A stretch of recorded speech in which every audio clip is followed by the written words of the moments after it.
Je suis Abak Milabalou, directeur général du JABA. En fait, le JABA est une institution spécialisée de la CEDEAO à qui mandat est donné de lutter contre le blanchiment de capitaux, le financement du terrorisme dans notre espace.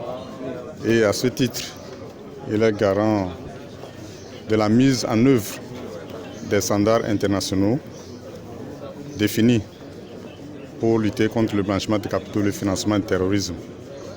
Et pour s'assurer de la conformité des dispositifs juridiques et institutionnels mis en place par les États membres, donc de leur conformité aux normes du GAFI, le JABA conduit des évaluations mutuelles.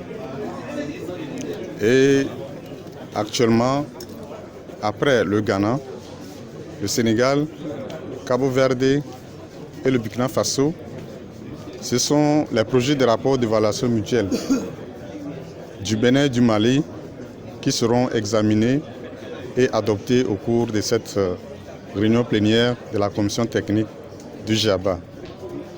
C'est pour dire que le JABA veille à ce que les dispositifs juridiques et institutionnels mis en place par les États membres soient permanemment améliorés et renforcés pour pouvoir répondre adéquatement aux menaces de blanchiment de capitaux, le financement du terrorisme, aux menaces des crimes transnationaux organisés et aux menaces du terrorisme dans notre espace.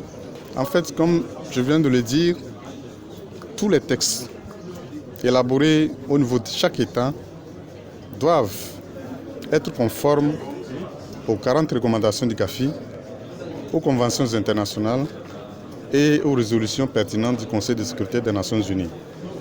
Donc c'est pour dire que même si dans l'espace CEDEAO, nous n'avons pas encore une loi uniforme qui régit cette matière dans tous les États membres, au moins ces textes doivent être conformes aux standards internationaux.